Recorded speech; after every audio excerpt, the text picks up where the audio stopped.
Buenos días, Alicia. Muchas Buenos gracias por días. tu generosidad al aceptar esta entrevista para nuestras actividades académicas.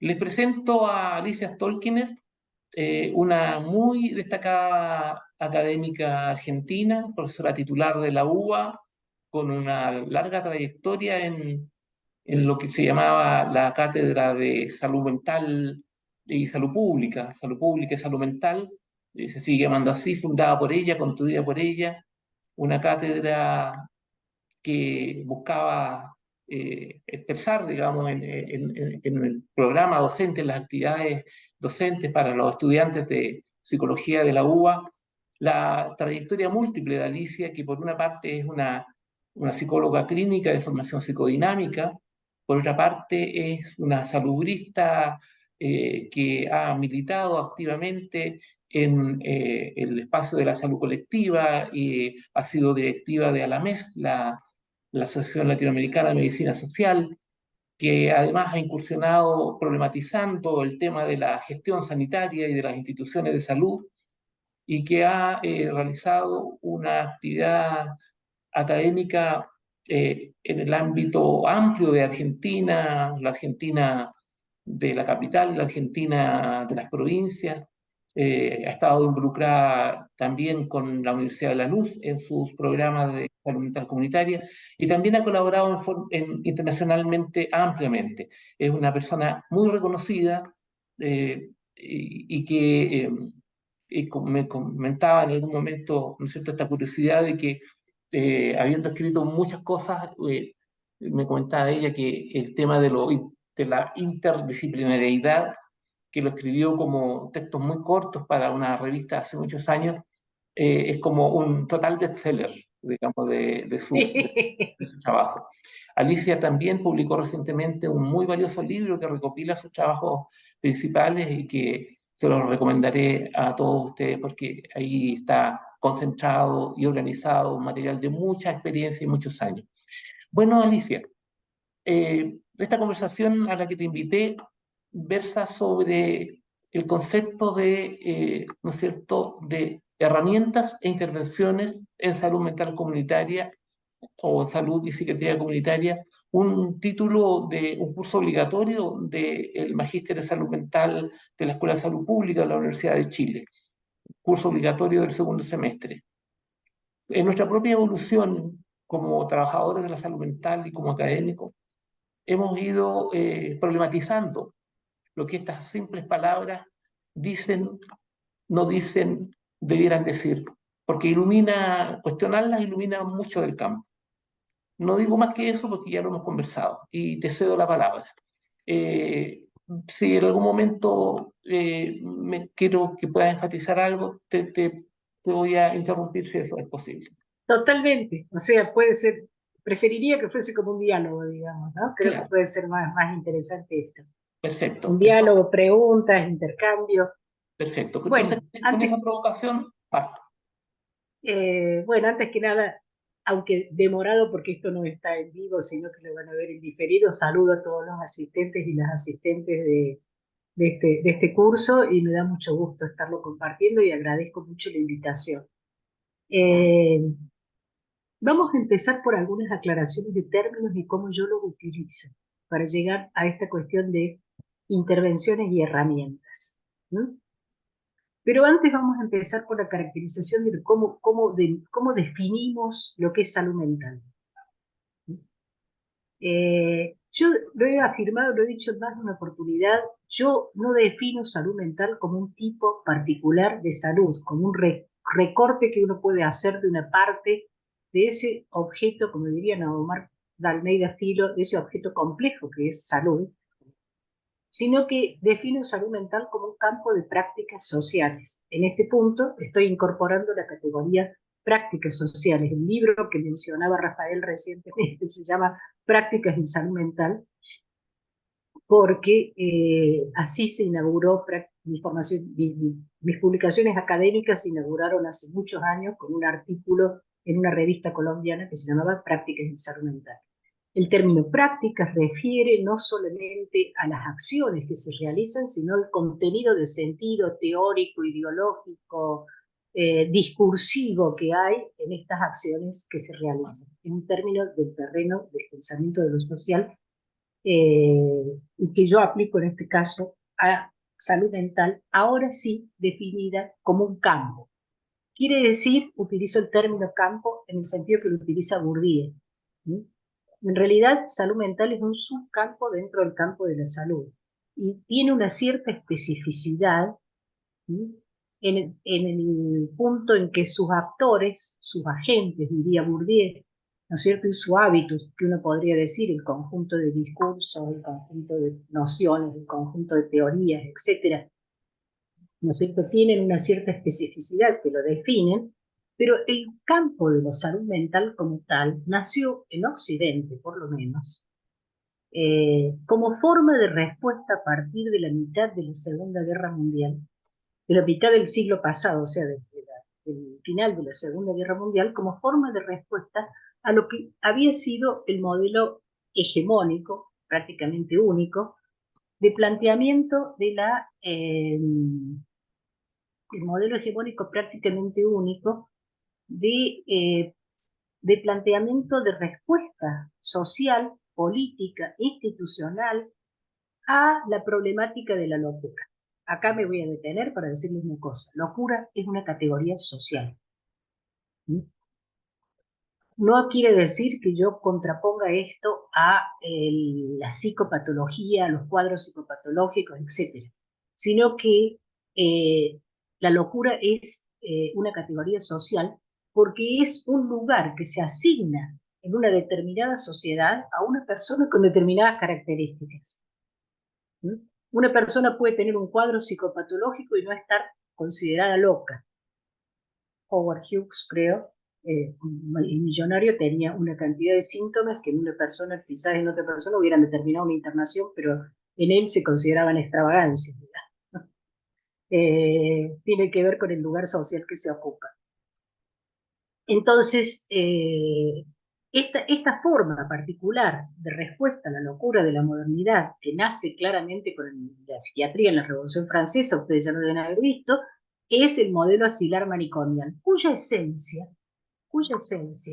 es justamente la excepción. Quiere decir, hay una persona, tomando una categoría de Agamben, hay personas que a partir de su caracterización como personas consideradas en situación de locura o locas directamente, y por lo tanto esto ligado a peligrosidad, son destinadas a un modelo de exclusión social. En realidad hay un autor, Alfredo Kraut, argentino, un jurista argentino, que dice que es una situación básicamente de subvaluación de derechos, digamos, si lo tomamos en términos de derechos, o un lugar de excepción, como diría Gambel cuando habla de la nuta vida, o sea, de las personas que quedan dentro del orden jurídico, pero excluidas del mismo, porque existe la legalidad de esta situación, pero a su vez excluye una persona del orden jurídico, que quedan entonces así bajo tutela, quiere decir cuya capacidad de decisión y de toma de decisiones con respecto a su propia vida es anulada. Son personas que podríamos decir de alguna manera son objetivadas científicamente, ¿sí?, en el mismo proceso en los cuales se las priva de su autonomía. ¿Sí?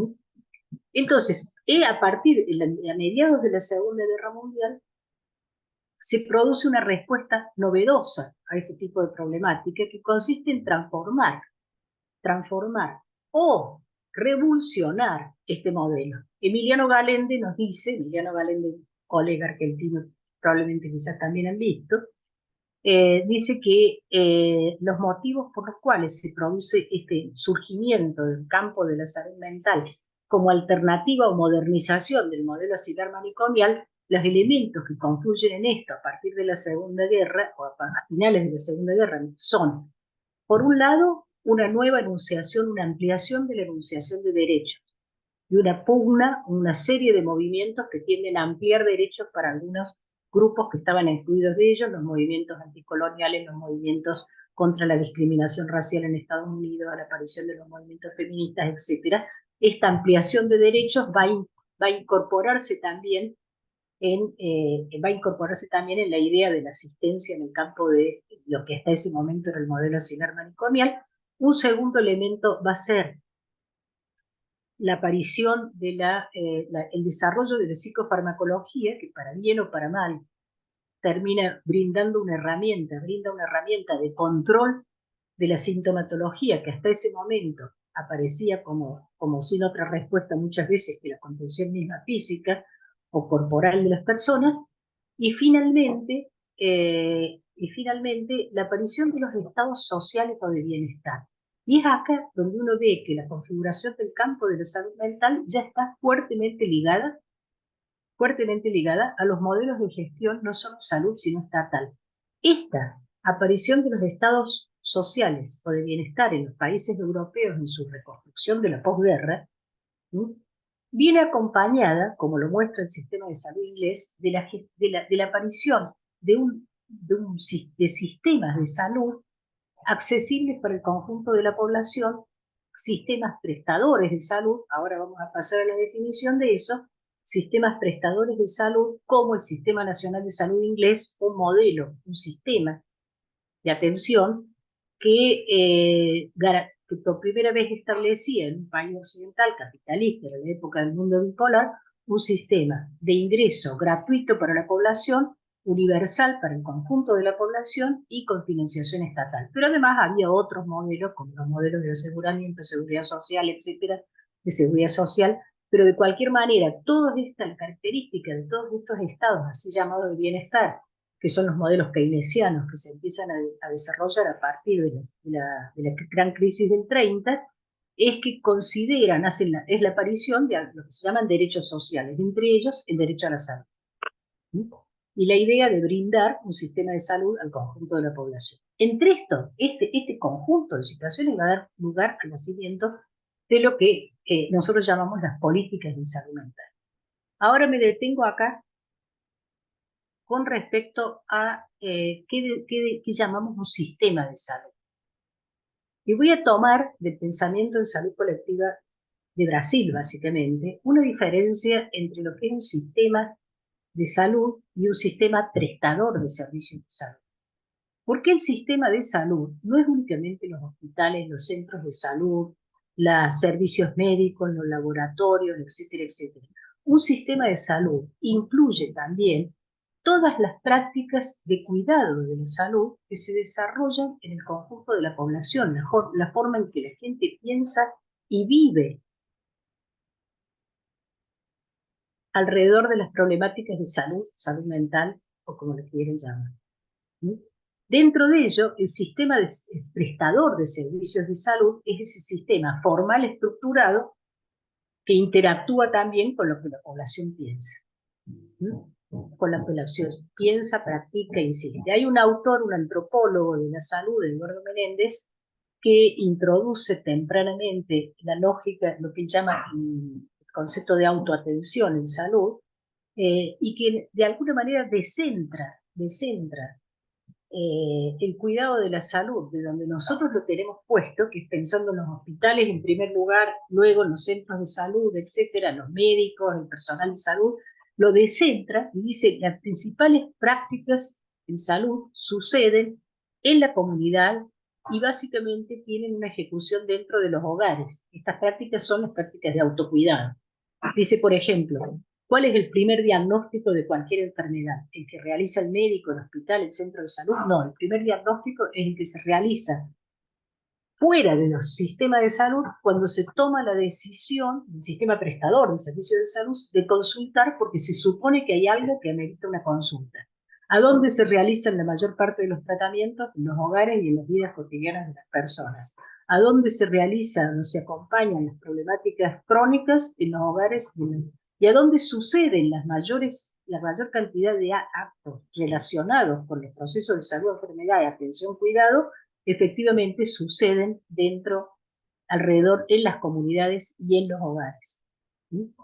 Entonces, el sistema prestador de servicios de salud, que básicamente es la forma en que una sociedad estructura política y podría decir, y de modos de gestión, bajo modos de gestión técnicos científicos, si lo quieren llamar de alguna manera, la atención en salud está fuertemente interrelacionado de distintas maneras con lo que es el sistema de salud en su conjunto. De hecho, porque construye también discursos y prácticas que son tomadas por la población, y de hecho porque muchas veces excluye o incorpora discursos y prácticas de la población, cómo interactúa con ello. Hay distintas corrientes de pensamiento en el campo de la salud pública, no me voy a extender en eso ahora, pero en su momento entró la idea del preventivismo, etcétera, y yo quiero traer a colación un momento de Chile,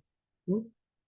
Que es previo a la transformación del sistema de salud chileno, la incorporación de las ISAPRE, la mercantilización del sistema de salud chileno, cuando Chile aparece poniendo de manera muy pionera en el pensamiento en salud latinoamericano la idea de la medicina integral.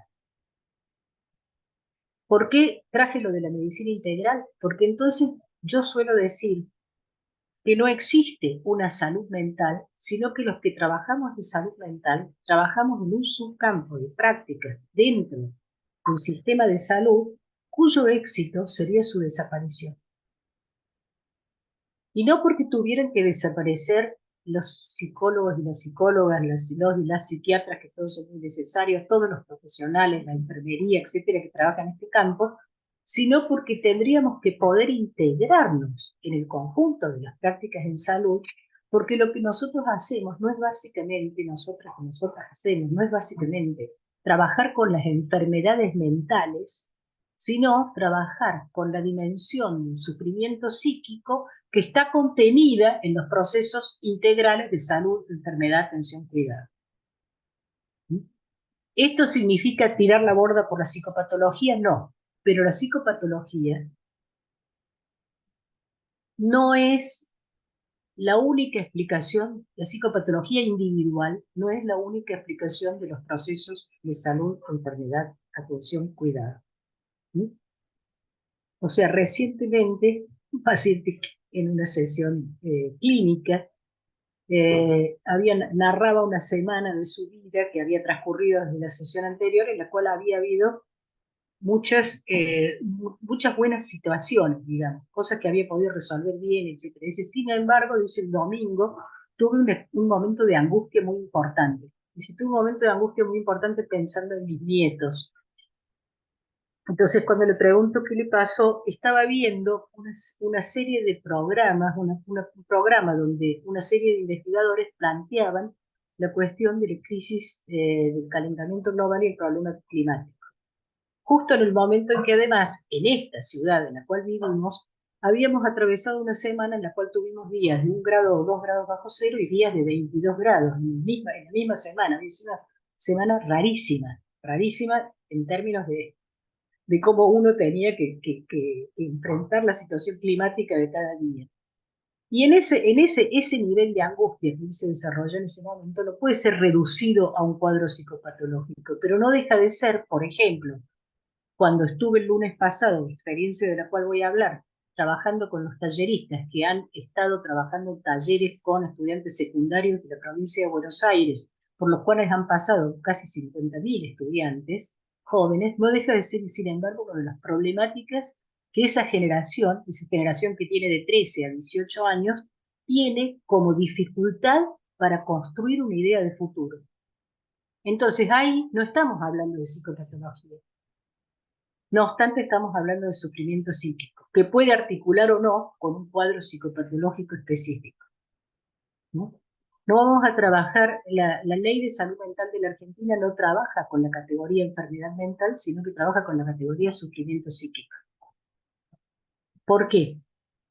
Porque uno puede decir que este ejemplo lo he usado muchas veces, y voy a tomar siempre de casuísticas clínicas, ¿no es cierto? Una mujer que sale a la calle y siente que todos los que ve y percibe que todas las personas que caminan por la calle están muertas, esto es efectivamente narrado por ella, uno puede decir que el sufrimiento en ese momento es, estrictamente hablando, fuertemente ligado a un episodio delirante que se explica desde el punto de vista psicopatológico. ¿no es cierto? Pero cuando esa misma persona, que si bien ha tenido episodios delirantes, vive sola, ¿eh? Quiero decir, vive sola en un edificio con vecinos, tiene un trabajo en el cual, etcétera. Bueno, cuando esa misma persona comienza una relación, está comenzando una relación de pareja y la corta porque no sabe muy bien cómo explicarle a esta persona, en la cual va generando un cuadro de confianza, que ella toma medicación antipsicótica, ¿sí? Y no sabe qué respuesta va a recibir, el sufrimiento que eso significa es que que eso produce, no está producido por la psicopatología, está producido por la estigmatización que hay alrededor de la locura, ¿no? Y buena parte del sufrimiento de muchas personas tiene que ver justamente con procesos de exclusión, estigmatización, etcétera, que uno no puede asignar exclusivamente una psicopatología individual, ni siquiera tampoco a una neurología específica. Curiosamente, esto les quería comentar algo. Ayer estaba leyendo una entrevista con una médica neurocientista del deporte de alto rendimiento que trabaja de, con los jugadores del club de fútbol conocido en la Argentina, con River. ¿Sí? Y no obstante que ella es una neurocientista, dice, y que el trabajo de ella parece que es eficiente con los jóvenes jugadores, etcétera, etcétera, dice, pero eso no puede, yo no, la neurociencia no puede explicar todo lo que le sucede a una persona en un equipo, porque hay algo que sucede en el marco del equipo completo y hay algo que sucede en la institución. Entonces, lo que yo hago, dice ella, es una parte de un proceso que incluye también dimensiones que no son individuales. Es muy interesante, lo digo una persona del campo de la neurociencia, ¿no? Quiere decir, no podemos tirar las neurociencias por la borda, pero tampoco podemos reducir la problemática que abordamos a las neurociencias. Vuelvo a lo que les estaba diciendo. Entonces, acá utilicé un término que es proceso de salud, enfermedad, atención, cuidado. Así se define dentro del pensamiento médico social, salud colectiva, la cuestión de salud, enfermedad, la definición de salud. No es un estado, es un proceso, ¿no? E incorpora tanto la dimensión de la salud como de la enfermedad, como de la atención, que es lo que brindaría el sistema formal, prestador de servicios de salud, como del cuidado, que son los cuidados formales e informales. El cuidado, va a decir Gastón Wagner de Sousa Campos, de una dimensión del acto de salud que implica una intersección con la subjetividad del otro. ¿Sí? Entonces uno puede pensar el cuidado en sus dimensiones colectivas y también el cuidado en la dimensión de cada acto en salud, del acto clínico, del acto de acompañamiento, del acto de generación de un dispositivo, etc. ¿Sí? No sé si querés hacer alguna pregunta o comentario hasta acá, Rafael. No escucho. Está muteado, como dice. Esa es la expresión más común en esto. Alicia, creo que tú has ido desarrollando muy secuencialmente, muy ordenada y claramente, digamos, la idea. Y prefiero interrumpirte o intervenir cuando vayamos focalizando más en las prácticas más específicas de los sujetos, ¿no es cierto? Tanto en el micro como en la mesogestión, iluminado por todas estas ideas tan claras que tú vas señalando. Perfecto. Bueno, entonces sigo.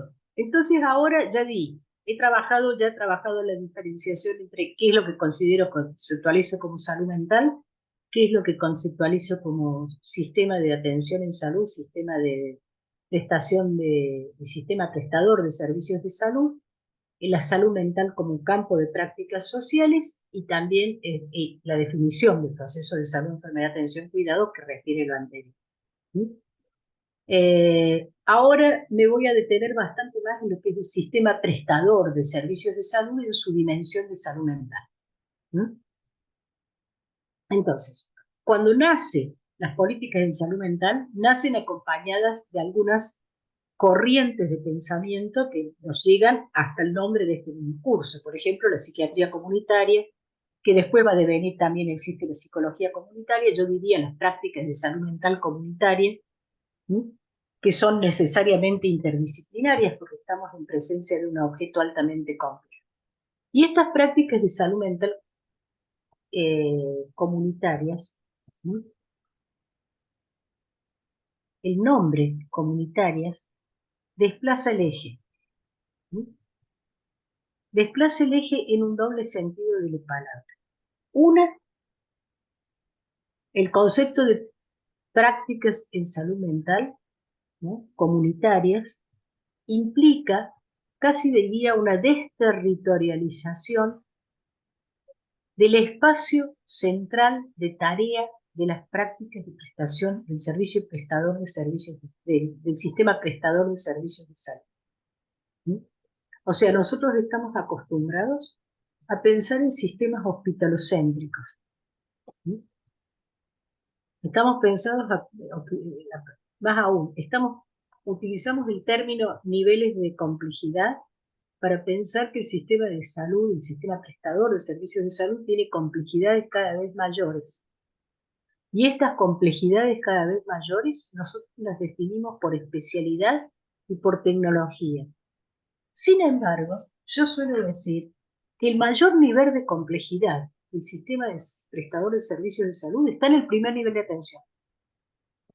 ¿Por qué? El ejemplo que pongo siempre no es exactamente del campo de la salud mental, pero después voy a poner uno en el campo de la salud mental. ¿Por qué? Es como suelo decir, si un niño de 7 años con una fractura de clavícula en el hospital, es una fractura de clavícula. ¿Sí? Y como tal, tenemos la tecnología para solucionarla.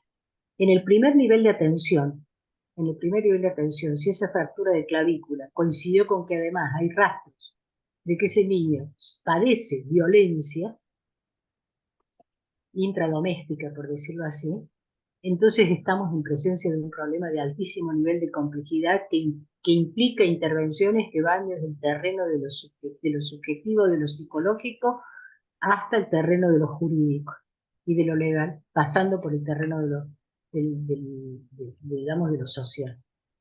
Entonces, ¿a dónde está el mayor nivel de complejidad? Depende de cómo uno define la complejidad. Lo mismo pasa cuando tenemos, por ejemplo, una crisis psicótica, ¿no? O sea, uno sabe cómo intervenir en una crisis psicótica. Tenemos los recursos y tenemos los conocimientos. Ahora, cómo desarrollamos prácticas para que esa persona que atravesó esa crisis psicótica pueda lo más rápido posible reinsertarse en su vida, volver a su contexto, ser aceptada por su comunidad, ¿no? Tener los recursos necesarios para sostener su autonomía, aún dentro de su diversidad, etcétera? Eso es alta complejidad. Alicia, te comento que en Chile están vigentes desde fines del 2017 y comienzo del 2018 dos documentos normativos fundamentales, centrales, de la política pública de salud mental, que en el fondo en gran parte es la del sistema sanitario público.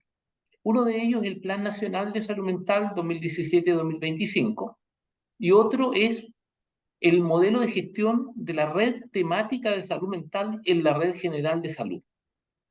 Ese nombre largo no es casual, ¿no es cierto? Porque tiene que ver con varias de las distinciones que tú has hecho. Uno, entender que la salud mental está dentro de la salud general y por lo tanto es entender que la red de salud mental no son aquellos nodos de la red, porque también esta concepción en estos documentos, la red no se concibe como una pirámide, sino como un conjunto de nodos, ¿no es cierto?, en una relación mucho menos vertical, mucho más sinérgica, ¿ya? Entonces, implica también reconocer que estos nodos, ¿no es cierto?, de la red de salud mental son nodos que pueden no estar definidos administrativamente como parte de una red de salud mental, pero sí en concreto en su despliegue, en su interacción con las comunidades, con los sujetos, ¿no es cierto? Son nodos de una red temática de salud mental en esta red general de salud. En esos documentos, particularmente fue un motivo de amplia discusión durante el periodo de 2 años y medio en que trabajamos más de 1.200 personas activamente partiendo de una hoja en blanco y luego de la definición de los nodos críticos en la red para construir esto y para construir a la vez una masa crítica, ¿no es cierto?, que en toda esta discusión y consideración y trabajo colectivo se conociera, desarrollara confianza y capacidades luego de desplegarla. Esa era nuestra expectativa en el periodo 2014-2018. El tema de la complejidad fue muy relevante. Definir entonces, como lo hace ese documento, y en la línea que tú señalas, la complejidad no tiene que ver con un diagnóstico. La complejidad no tiene que ver con un nivel, ¿no es cierto?, administrativo de articulación de servicios generales. Tiene que ver con un conjunto de factores que hacen que efectivamente la complejidad esté en el territorio, esté en la comunidad, esté donde está la atención primaria, que necesita, por supuesto, el apoyo y el refuerzo para poder intervenir, y donde está completamente alejada y es prácticamente imposible que el nivel, diríamos, terciario, hospitalario o subespecializado pueda desarrollar prácticas cuyo impacto perdure, ¿no? Puede que sea necesaria su intervención en algún momento, pero la posibilidad de sostenerlo, de dar continuidad, integralidad y cuidado, ¿no es cierto? Si no está conectado con los niveles locales, no va a tener ninguna trascendencia. Puede ser muy relevante, pero en perspectiva, Sí, ¿no es cierto?, la trascendente. Eso está en nuestros documentos, por eso es que te interrumpí para afirmar y subrayar lo que tú dices. hay tres elementos que son centrales en lo que vos decís. Uno, es la necesidad del abordaje intersectorial, ¿no? Nosotros acá, a partir de la Ley de Salud Mental, tenemos lo que se llama la Comisión Interministerial de Salud Mental y Consumos Problemáticos o Adicción. ¿Mm? En esa comisión interministerial, que depende de la jefatura de gabinete a nivel nacional, confluyen los ministerios que van a tener que participar en la implementación integral de la ley. Te pongo un ejemplo. Antes, una persona NN en un hospital psiquiátrico dependía de trabajo social del hospital psiquiátrico para ver si si la lograba identificar y si lograba sacar su documento. No sé si está claro. Perfecto. O Ujú. sea, el sector salud se tenía que encargar de gestionarla. Ahora, eso depende del Ministerio del Interior. Tiene una oficina específica para este tipo de situaciones. Es lo mismo que trabajar intersectorialmente con educación. Ahora, ¿qué problema tenemos en la Argentina? Tenemos un problema de salud, de un sistema de salud muy fragmentado, porque nosotros somos un país federal y después cada provincia tiene su propia forma de ejecución de las leyes. Ujú. Como, digamos, no llegamos a ser Estados Unidos, que hay estados que tienen pena de muerte y otros que no, digamos, pero nosotros cada provincia después ejecuta. Entonces, después de eso es necesario que cada provincia tenga una comisión interministerial y después hay que articular con el nivel municipal, porque el nivel municipal, el 45 o el 50% de los centros de primer nivel de atención del país no dependen ni del país, ni de nación, ni de la provincia, dependen de los municipios. Ok. Entonces, a uno de los problemas que tienen casi todos los sistemas prestadores de servicios de salud de América Latina es la fragmentación y la segmentación. Y cuando vamos a trabajar en salud mental, además, ¿no es cierto?, necesitamos, ahora vamos a usar el término herramientas de intervención, después vamos a hablar sobre eso, ¿no es cierto? Yo no sé cómo está, yo no conozco bien cómo es el sistema chileno, tengo algunas referencias, pero cuando vamos a trabajar en salud mental tenemos el problema de que nosotros tenemos, además de que servicios, prestaciones y normas que son nacionales, provinciales y municipales, tenemos el sector de obras sociales, que sería la seguridad social, que depende del aporte de trabajadores y empleadores, que a su vez contratan el sector privado, y tenemos las empresas de medicina prepaga hacia el sector privado. Tenemos No. Por purrí, una mezcla. un Claro. popurrí y encima se nos mezcla un tipo de institución que no sabemos qué hacer con ella, que no termina de estar dentro del sector salud, pero que no termina de estar fuera del sector salud mental, que son estas famosas comunidades terapéuticas para atención de adicción, que no cubren las características de un sanatorio ni de una clínica psiquiátrica, sino que son espacios de internación para personas con consumos problemáticos que tienen muy distintas formas de funcionamiento y a las cuales hay que regular y controlar, porque inclusive hay muertes dentro de ellas por falta de atención médica. Ujú. Entonces, yo no sé cómo hacen ustedes, pero Te nosotros las comento, llevamos complicadas, sí. te comento muy brevemente.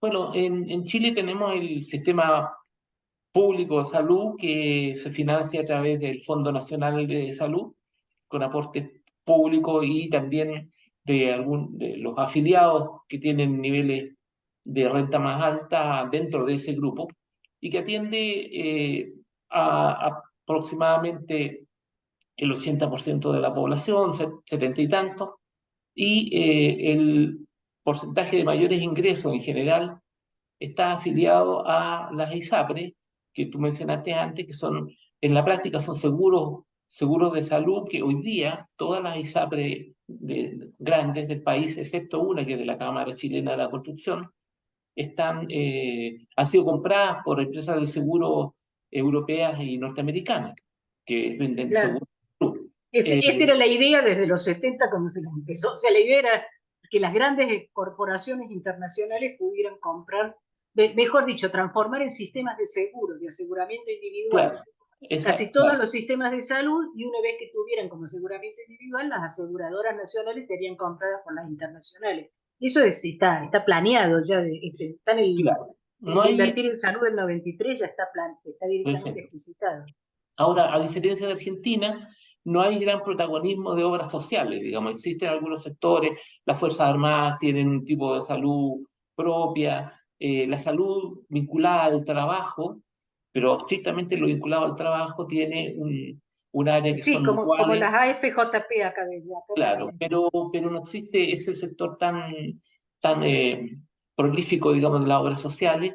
Y respecto al tema de las comunidades terapéuticas, no hay una comparación como Argentina, tanta proliferación.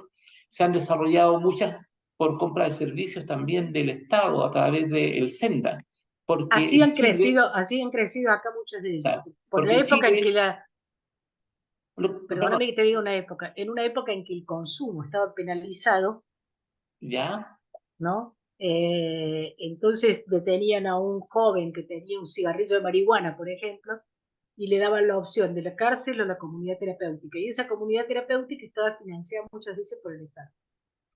claro, y yo diría que eso es lo principal y lo que sí hay en Chile es una diferencia importante con la Argentina. ¿No es cierto? Argentina tiene muchos centros, las colonias, digamos, Las estos, grandes colonias psiquiátricas, las claro. grandes colonias psiquiátricas con esa heterogeneidad de personas que están ahí atendidas desde una perspectiva asilar, digamos, que es lo que la ley busca transformar, muy, eliminar, digamos, suprimir. En Chile hay los 4 hospitales psiquiátricos se han reducido sustantivamente, siguen unos más que otros siendo protagónicos, digamos, pero no tanto por el volumen de pacientes que atienden, sino por la lógica que ellos comunican. Existen algunas también vía compra de servicios del Estado, particularmente del Instituto Psiquiátrico, que es el más grande históricamente del país, que compra servicios, paga a través del instituto hospitalizaciones prolongadas, o sea, indefinidas, digamos, en alguna comillas, clínica privada, existen producto del trabajo de transformación al modelo comunitario desde los 90, un conjunto de residencias y hogares que se llaman protegidos, que son pequeños en términos de número de personas, 8 hasta 15 personas en las residencias, donde se discute si el financiamiento es suficiente, etcétera, pero que no logran cubrir todas las necesidades de apoyo residenciales, porque su idea es apoyo residencial, integración a la comunidad.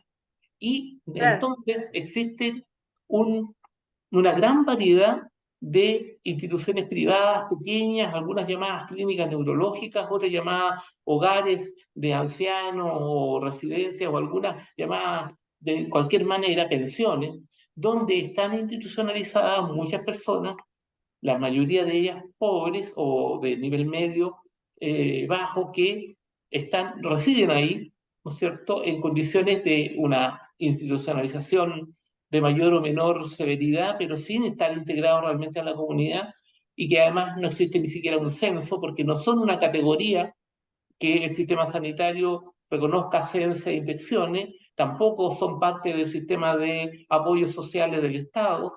Entonces, es un área oscura este tema y es uno de los temas pendientes en la desinstitucionalización, ¿no es cierto? Tanto conocerlas, caracterizarlas, regularlas y evitar, digamos, que haya una institucionalización al margen de las políticas públicas, al margen de las decisiones de Estado como una solución fácil, a lo mejor imprescindible hoy por hoy para muchas familias que, dada la estructura del sistema de producción y de apoyos, no tienen la posibilidad de hacerse cargo de las personas que necesitan estos cuidados. Eso es como relevante, ¿no? Como diferencia, Alicia. Claro. Bueno, pero hay un punto en común, lo que me doy cuenta, que es, digamos, que podríamos compartir. Una es que en el núcleo de eso está como principal propuesta de asistencia, está el dispositivo asistencial de internación Ujú. o de alojamiento. Y otro es la fragmentación, también, por lo que vos decís, que son dos. Y calculo, además, que deben tener un tercer elemento, que es cuando vos tenés un sistema de aseguramiento, el modelo de aseguramiento, la lógica del aseguramiento siempre es una lógica de intervención individual, porque el seguro siempre es individual, ¿no? ¿Sí? Entonces, una buena parte de las prácticas en salud mental requieren de trabajos que no son trabajos con individuos, sino que son trabajos con colectivos, con comunidades,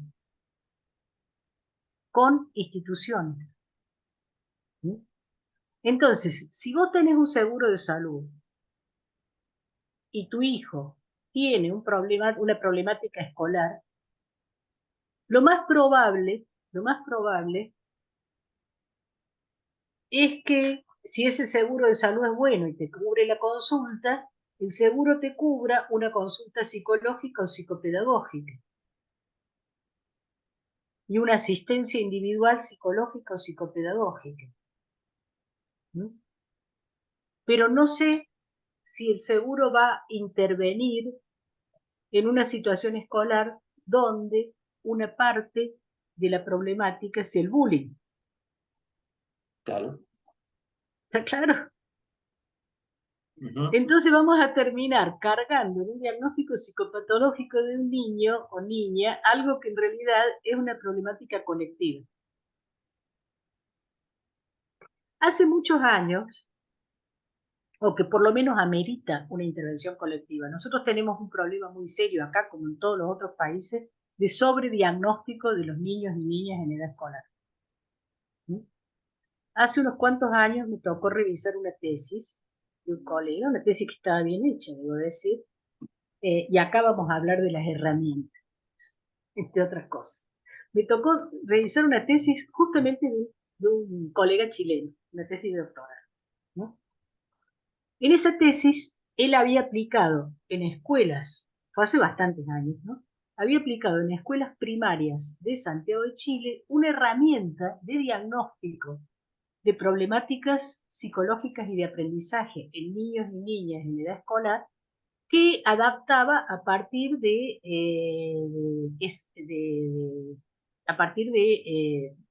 traducirla del inglés y utilizar una herramienta anglosajona, ¿no?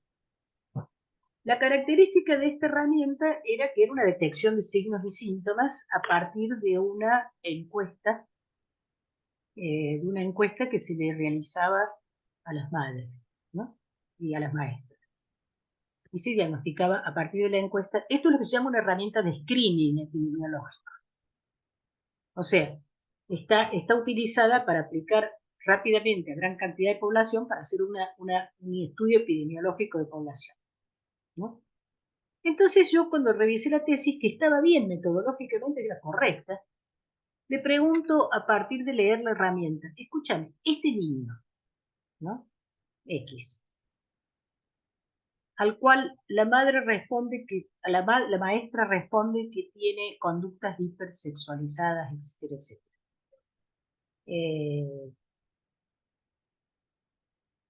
¿Cómo se corresponde diagnósticamente con esto? Me dice con qué cuadro psicopatológico individual se correspondía diagnósticamente si sumaba no sé cuántos puntos de otros indicadores. Le digo, ¿y no puede ser una situación de abuso?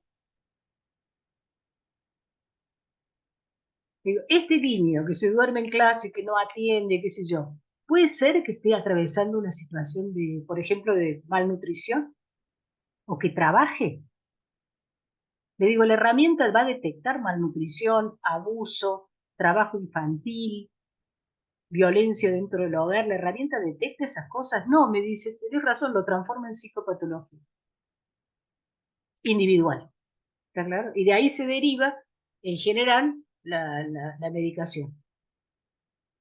A ver, yo no estoy diciendo que no haya niños que necesiten en el diagnóstico individual una medicación, niños y niñas. Ahora, cuando yo me encuentro una escuela del norte de la ciudad, de la provincia de Buenos Aires, una escuela carísima para una élite directamente, donde el 35% de los niños están medicados con Ritalin, yo tengo que pensar o una de dos, o que la especie se está viniendo abajo, la especie humana, porque esos niños tienen cuidados pediátricos, buena estimulación ambiental, buen nivel de alimentación, etcétera. ¿Qué es lo que está pasando para que el 35% de ellos tengan un diagnóstico de déficit de atención? Algo debe estar pasando que no creo que sea genético ni neurológico, que tenemos que pensarlo en la articulación entre lo que está pasando con el sistema de atención, con el uso de las pantallas, es mucho más complejo que terminar medicando a un niño, o mejor dicho, medicando al 35% de los niños en una escuela.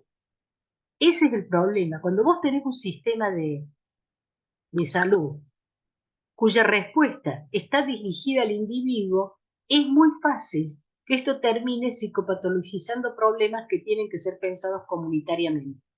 Ahora sí, no sé si te di la respuesta más adecuada, sin entrar en la evaluación de lo que ustedes, del problema que ustedes enfrentan. Otra cosa, ahora, esto puede también suceder con un sistema único de salud si está centrado en el modelo biomédico individual.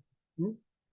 Entonces, desde Alma Ata en adelante, nosotros tenemos que empezar a pensar cómo se articula el sistema prestador de servicios de salud con el sistema de cuidados globales de la sociedad, en un ida y vuelta que nos descentra de ello.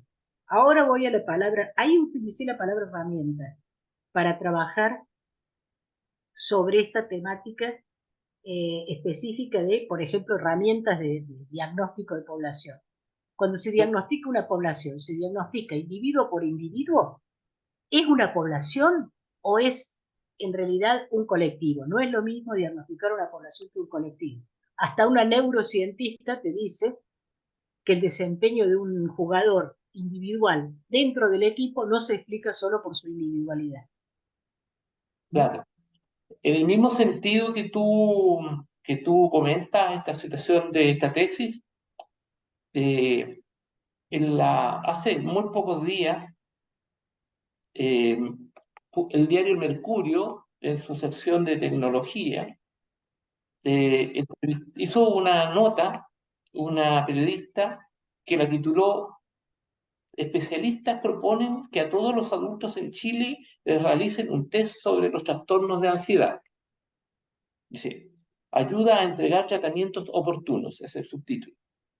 Para hacer este artículo, ella se basó en una publicación en Estados Unidos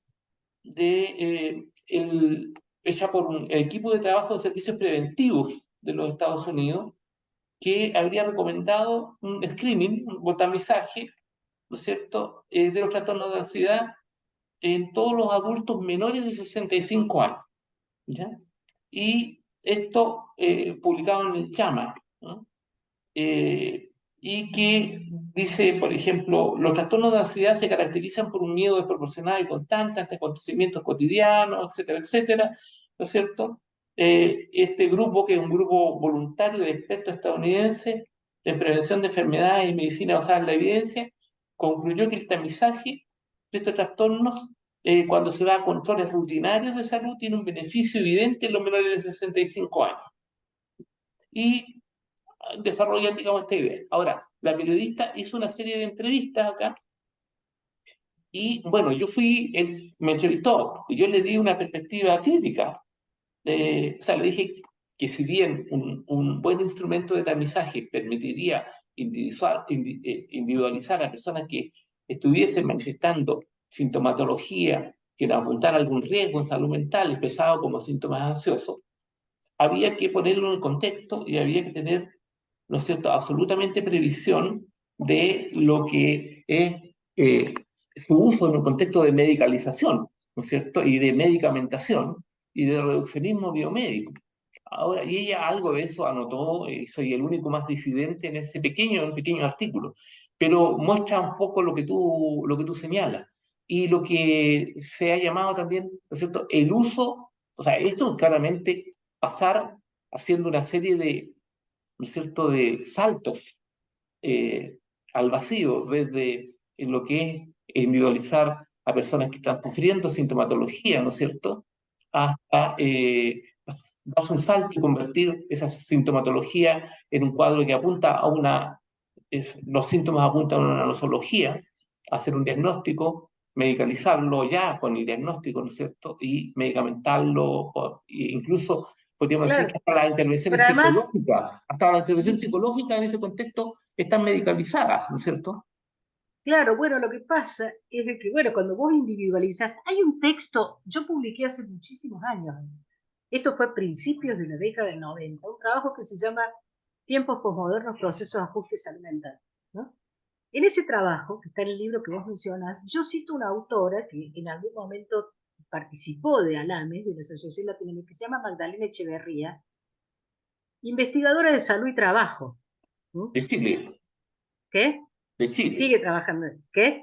Bueno, de Chile, del PET, el Programa de Economía del Trabajo en Chile. claro. Y ella ha hecho un estudio en ese momento en Chile, cuando Chile está haciendo la transición económica que viene después del proceso de la subida de Pinochet, digamos, ¿no? Que es la implementación de un modelo económico neoliberal. Y entonces ella se fija qué es lo que pasa con los trabajadores de algunas empresas que empiezan a centralizar, a aumentar, y otras empresas que empiezan a desaparecer. Y lo relaciona con cuadros de alcoholismo y en otros casos con cuadros de ansiedad, y esto tiene que ver también con el nivel de competencia y el nivel de casi diría, de perturbación de los vínculos intralaborales en el aumento de la competencia. Ujú. Entonces, uno puede pensar toda la problemática como qué pasó a una serie de individuos, todo es estrés postraumático. Nosotros nos olvidamos que el estrés es una conducta es una respuesta fisiológica, no psicológica. Entonces, me parece fundamental, ¿entendés? Entonces, nosotros no somos solo fisiología, hay subjetividad. Ujú. Entonces, por ejemplo, yo trabajando con estrés postraumático, he encontrado, un montón de artículos sobre estrés postraumático, siempre colocan la mayor parte de los artículos del estrés postraumático en posterioridad a la que la persona corrió un riesgo de muerte. Ahora, está muy poco analizado el estrés postraumático de la persona que tuvo que matar. Por ejemplo. Por O que, ejemplo, o que, hablemos de los soldados. o que mata en forma, ¿no es cierto?, no programada, por ejemplo, Atropella. los choferes de la Bueno, función pública o del metro. ese estudio se hizo en Argentina con los choferes de tren, con los conductores de trenes, Ujú. ¿no? Porque el conductor de tren ve venir el accidente, pero no puede frenar, porque Claro, no puede frenar un tren de golpe. al metro también. Entonces, claro, y no se les daba licencia por atropellaban a una persona y no se les daba licencia.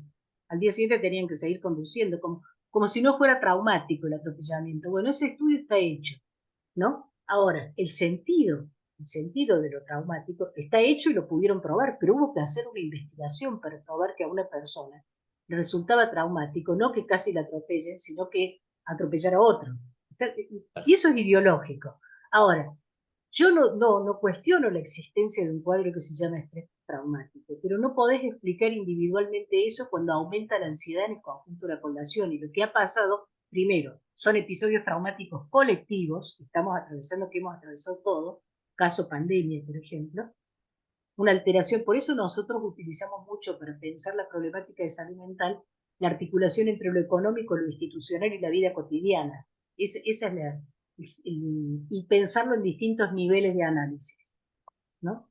Entonces, cuando uno interviene en la clínica, interviene en el caso singular. Pero en ese caso singular están contenidas determinantes y determinaciones que son colectivas. Entonces, cuando uno fija una política, tiene que pensar también en la intervención colectiva.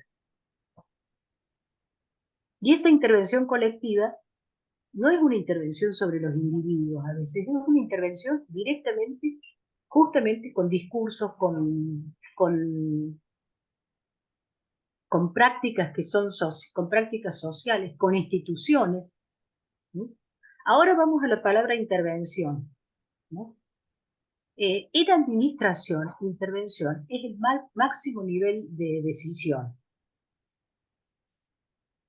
Ahora, nosotros usamos intervención más de una manera más parecida al billar, o sea, hacemos una intervención y esta intervención produce una modificación en un sistema. Claro, la mirada sistémica todavía dice solamente podemos perturbar, intervenimos para perturbar, ¿no? Claro, que tiene alguna orientación, pero al mejor sentido del pensamiento estratégico hacemos una intervención y luego actuamos sobre ello. ¿Mm? Entonces, yo querría ir cerrando más o menos, ¿no es cierto? Recientemente quiero dar dos ejemplos, ¿no? De acá de la Argentina. Una, recientemente tuve esa reunión con los talleristas del plan es un plan de salud mental para trabajar con jóvenes adolescentes, cursando secundarias en la provincia de Buenos Aires. Es decir, la provincia de Buenos Aires es un país que la tercera parte de la población de todo el país de la Argentina vive en la provincia de Buenos Aires, una buena parte de ellos en un gran conglomerado urbano que a su vez se divide en municipios, o sea, es complejísimo, es más grande que un país centroamericano. Pero la decisión que se ha tomado es constituir talleres de salud mental con los y las jóvenes que no son talleres temáticos, ¿no? El taller se dispara diciendo vamos a hablar de salud mental y a lo que suceda, a lo que los jóvenes traigan, a lo que ellos traigan como problema, ¿no? La principal, ¿por qué lo hacemos? Porque tenemos, que supongo que en Chile deben tener la misma situación, ¿no es cierto? Una gran cantidad de manifestación de que hay un sufrimiento psíquico particular en el tránsito de la adolescencia en este momento y de la juventud que se manifiestan una serie de problemas que aparecen dentro del campo de la salud mental, que son problemas de salud general. Dicho sea paso, entre ellos los intentos de suicidio, etcétera, etcétera. Autolesión, intentos de suicidio, consumos problemáticos, ya está todo catalogado. Pero los equipos no van a hablar de esas cosas. Los equipos van a dialogar.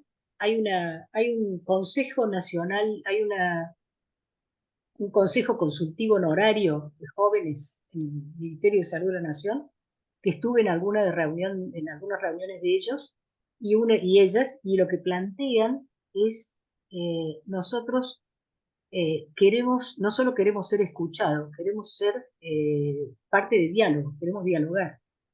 ¿Sí? Porque es muy de la Argentina decir vamos a ofrecer un espacio de escucha. Yo creo que es importante un espacio de escucha, pero los jóvenes lo que dicen, que a ellos les suena, que espacio de escucha es una persona seria detrás de un escritorio anotando lo que dice. Hay que escuchar Claro, lo que por dice, supuesto. ¿no? Entonces, cuando llegan los talleristas y se empieza a desplegar el funcionamiento, van apareciendo las diversidades más grandes alrededor de los problemas, pero lo que va apareciendo es una queja muy particular de esa generación con respecto a no ser escuchada y no ser vista. El no ser visto, no ser visto, es un tema que va apareciendo en conjunto. Más lo otro, la dificultad con respecto al planeamiento de, ya no digamos, el plan de vida, porque es muy exagerado pedirle a una persona de 17 años que tenga un plan de vida. Yo no sé si a los 17 años yo tenía un plan de vida. Ni Y modo, si lo tenía, no fue como lo pensé, por supuesto. ¿no? Lo que sí, que tenga algún deseo de futuro, Claro, por supuesto. más que un plan de vida. Claro. No, digo porque está tan de moda eso, un plan plan de vida. Un plan de vida es una cosa demasiado grande, ¿no? Sí, por supuesto. Pero algún deseo de futuro en momentos en los cuales se atraviesan situaciones muy críticas, y todos atravesamos situaciones muy críticas, es un tema para trabajar. Y después la cuestión de la identidad, la cuestión de los rechazos, del no reconocimiento. En el medio de eso se van insertando las otras cosas, ¿no? Ahora, imagínate que se han hecho más de 7.000 talleres, ¿no? 7.000 talleres. Casi 70.000 jóvenes han pasado por ello. Cada taller, cada taller son tres sesiones de talleres con el mismo curso, ¿no? Y de ahí, en algunos casos, sucede una derivación individual, que tenemos muy saturados los servicios, como creo que les pasará a ustedes, en consulta, y en otros casos no necesariamente se trata de una derivación individual, sino de cómo se vehiculiza la posibilidad de transformar algunos de estos discursos y prácticas de los jóvenes, ¿no? Ahora, para eso fue necesario un importante trabajo entre el Ministerio de Educación y el Ministerio de Salud de la provincia, porque salud y educación tienen burocracias muy distintas y se articulan mal. Y lo segundo es de que los talleristas no fueran con la idea, como va salud generalmente, a traer la consigna preventiva, sino a recoger la posibilidad de intervenir en la situación de los jóvenes, pero no intervenir como máximo nivel de decisión, sino colocarlos a ellos en el máximo nivel de protagonismo de sus problemas. Que creo que una de las prácticas, lo más importante de la práctica de salud mental, como incorporación general en las prácticas de salud, es el reconocimiento de los otros y de las comunidades como partícipes activos y decisorios de los procesos de cuidado de su propia salud. Nosotros, nadie cura a nadie, ¿sí? Es una frase que puede parecer muy excesiva, pero es cierto, nosotros no curamos, nosotros acompañamos, damos elementos, etcétera, para procesos de curación. Esto para procesos de curación que para la persona que los protagoniza, las comunidades que los protagonizan, son tomados como su propia vía de búsqueda. Lo último que quiero decir es que nosotros tenemos una tensión extrema entre objetivación y subjetivación en las prácticas de salud en general, ¿sí? Y que además tenemos un modelo médico hegemónico, biomédico, reduccionista a lo individual, a lo que planteé Menéndez, ¿no? La historicidad, etcétera, y desconocemos otros recursos y potencialidades que las comunidades tienen, ¿no? O sea, reciente el año pasado estuve dando un curso en Cali, Colombia, ¿no? Y simultáneamente participé de un congreso importante sobre pandemia, pospandemia, etc. Entonces, en ese congreso, una comunidad afrodescendiente que quedó absolutamente aislada de cualquier cuidado durante la pandemia, desarrolló sus propias prácticas de cuidado y no tuvieron malos resultados. ¿Sí? Y no tuvieron malos resultados. Entonces, a veces nosotros imponemos o rompemos una forma, una serie de prácticas de cuidado que son necesarias, con las cuales debiéramos poder interactuar entre ellas. Esto es lo que se llama tecnodiversidad, está planteado en realidad a nivel de las tecnologías en su conjunto, ¿sí? Hay un autor chino, Yu Kui, que trabaja ese concepto de tecnodiversidad. Nosotros debiéramos poder incorporar, reconocer y respetar las formas de cuidado de las comunidades y de las personas. Excelente.